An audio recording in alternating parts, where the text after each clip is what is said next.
Le Seigneur apprécie ceux qui lui obéissent, mais il déteste les gens mauvais, ceux qui aiment la violence.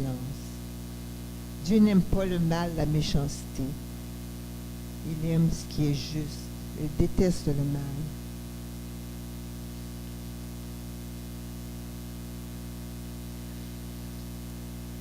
Il n'aime pas non plus quand on dort trop.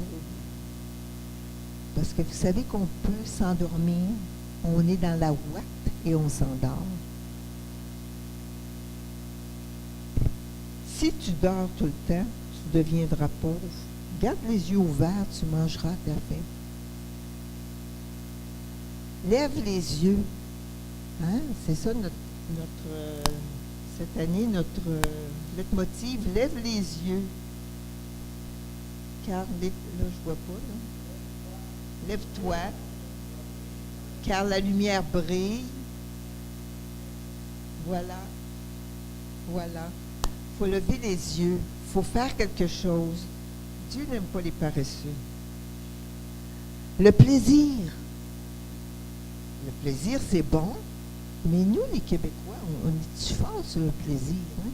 Quand vous entendez ça, là, les games de hockey, on dirait que c'est rien que ça qui ils disent, hein, c'est une religion, imaginez-vous. Ça veut dire quoi que ça prend la place de Dieu? C'est pas bon quand ça prend la place de Dieu. La personne qui aime les plaisirs sera toujours pauvre.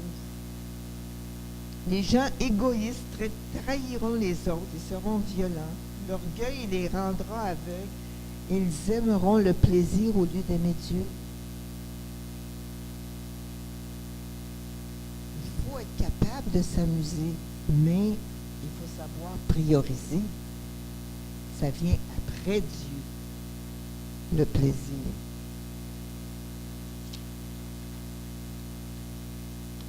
L'amour. Comment se manifeste l'amour envers les autres? J'achève, là. D'abord, l'amour se démontre par nos actions. Nos actions. Si quelqu'un commet des péchés, il appartient à l'esprit du mal. Parce que l'esprit du mal est pécheur depuis le début. Pourquoi le Fils de Dieu est-il venu? Il est venu pour détruire les actions de l'esprit du mal. C'est ça qu'est venu faire Jésus. Il est venu rétablir son royaume à lui, pas celui que Satan a volé au jardin d'Éden. Non. Il est venu justement pour reprendre autorité.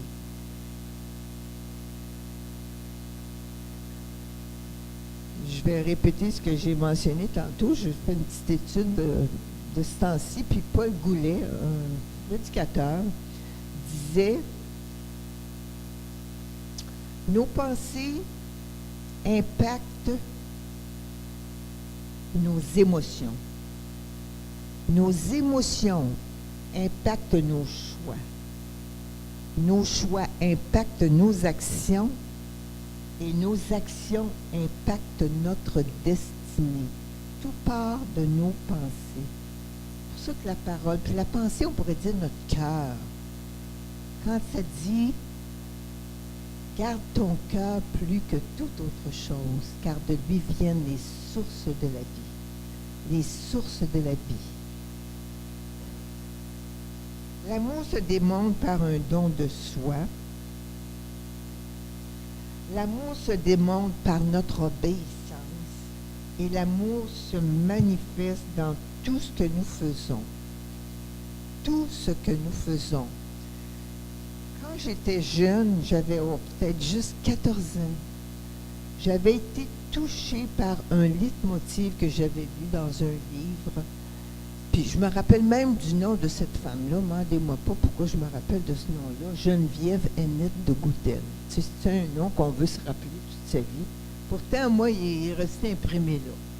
Puis elle disait, si vous faites quelque chose, faites-le bien tout de suite. Parce que ça ne sert à rien de faire quelque chose si on ne le fait pas bien. Il faut recommencer de toute façon.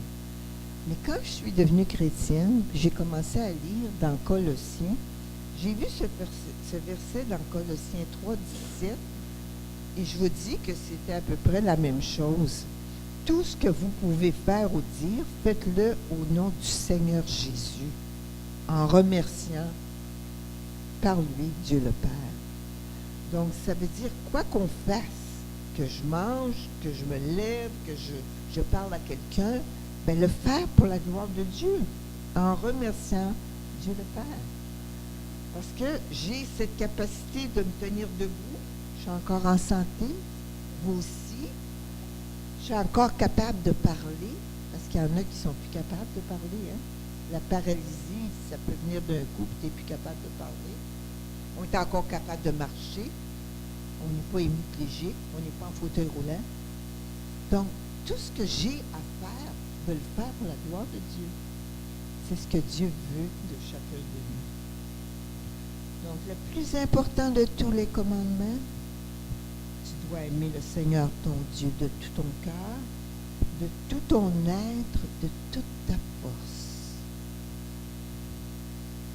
Et le deuxième, tu dois aimer ton prochain comme toi-même. Il n'y a pas de commandement plus important que ces deux-là. Alors, je voulais que ce soit une petite réflexion sur comment aimer. J'espère que vous avez pu profiter de quelques versets qui vont vous suivre, qui vont vous interpeller pendant la semaine, mais pendant aussi toute votre vie. Merci, soyez bénis.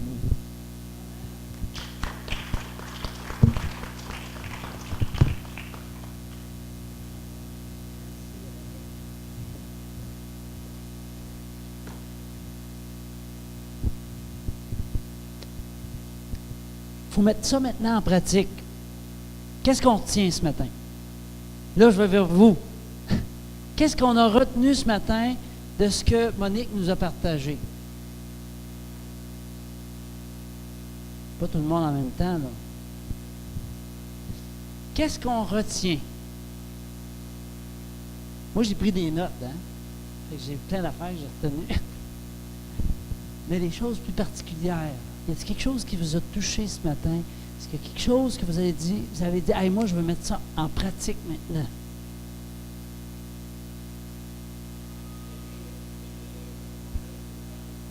Amen. OK, ça, c'est très important ce que Jean-Guy vient de nous dire. Dieu, c'est le premier. L'aimer en premier. Puis, en aimant Dieu, on va avoir la force d'aimer notre prochain, qui n'est pas toujours aimable. Ah, c'est vrai. OK, c'est bon, ça. Je pense que c'est un élément vraiment clé ce matin. Premièrement, prendre du temps avec lui. Parce que c'est quoi aimer? Si on veut épeler le mot aimer, vous allez l'épeler comme ça. T-E-M-P-S. Ma chérie, elle me dit ça souvent. Elle dit, si tu ne passes pas de temps avec moi, elle dit, je me sens pas aimé. Passer du temps avec notre Dieu. Amen. D'autres choses qu'on retient.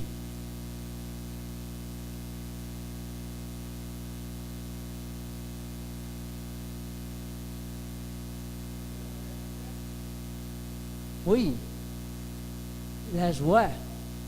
Hein? Quand on aime notre Dieu, on a de la joie. OK, Carl, tu dis? Amen. Le mettre toujours en premier. Mettre Dieu en premier. Ça veut dire quoi, ça, concrètement?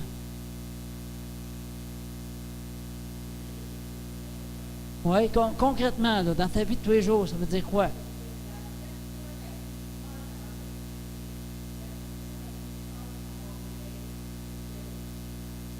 Amen. OK, ça veut dire ça, de prendre carrément du temps. Organiser notre temps pour prendre du temps dans la prière, dans la lecture de la parole, chercher sa face. Seigneur, parle-moi, je t'écoute. Des fois, c'est bon de se la fermer, hein? OK, autre chose qu'on a appris, qu'on voudrait mettre en pratique.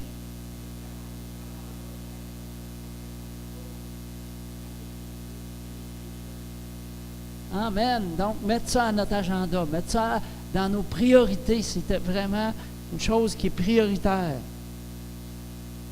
Amen.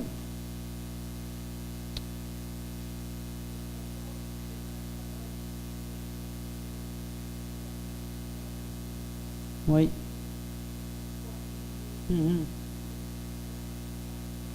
Mhm.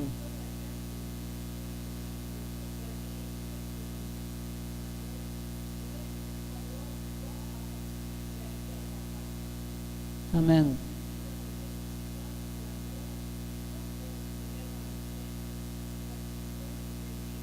Oui.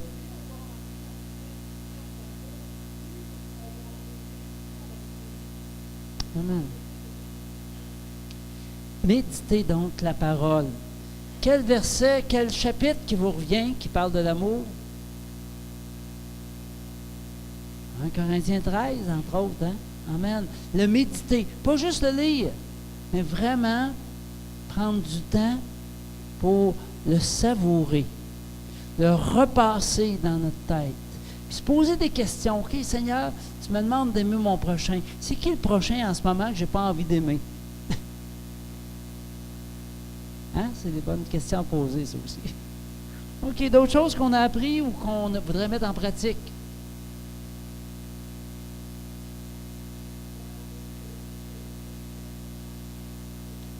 Yes. Amen. Accueillir les gens. Accueillir les gens, ça peut être simplement sur la rue aussi, hein? Peu importe l'endroit où est-ce qu'on est. Moi, j'ai retenu que je dois aimer ma conjointe, ma chérie, ma belle Rita, comme Dieu nous aime. C'est-à-dire qu'il a donné son Fils, prêt à mourir. C'est quelque chose, là. Amen. C'est tout un défi. On va s'aimer à distance pour quelque temps, là, mais... Pardon? À mes droits, oui, c'est ça. Souvent, là, dans notre société, là, on est vraiment axé sur nos droits. Moi, j'ai le droit. C'est vrai. Mettre Dieu en premier veut dire, en effet, mourir à nos droits. Amen. Amen. On va prier ce matin. Alléluia. Merci, Seigneur. Seigneur, apprends-nous à aimer. Nous voulons, Seigneur, de plus en plus te mettre en premier dans nos vies. Aide-nous, Seigneur, à être des témoins de toi-même, de qui tu es, et à marcher dans cet amour, quoi qu'il arrive. Seigneur, nous ne regardons pas aux circonstances, mais nous regardons à ton exemple. Tu as marché sur cette terre, tu as aimé les gens qui étaient ici. Même les plus détestables, tu les as aimés. Et Seigneur, merci de ce que tu nous montres ta voie. Seigneur, nous te remettons cette semaine qui vient. Donne-nous, Seigneur, d'aimer et de témoigner de cet amour que tu as envers nous. Je te demande, Seigneur, ta bénédiction sur chacun qui sont ici. Je te demande, Seigneur, de bénir chacun, de répandre ton amour sur chacun. Reçois cet amour-là de Dieu ce matin afin de le redéverser autour de toi. Qu'il déborde dans ta coupe par Jésus. Amen. Soyez bénis abondamment. Bonne semaine.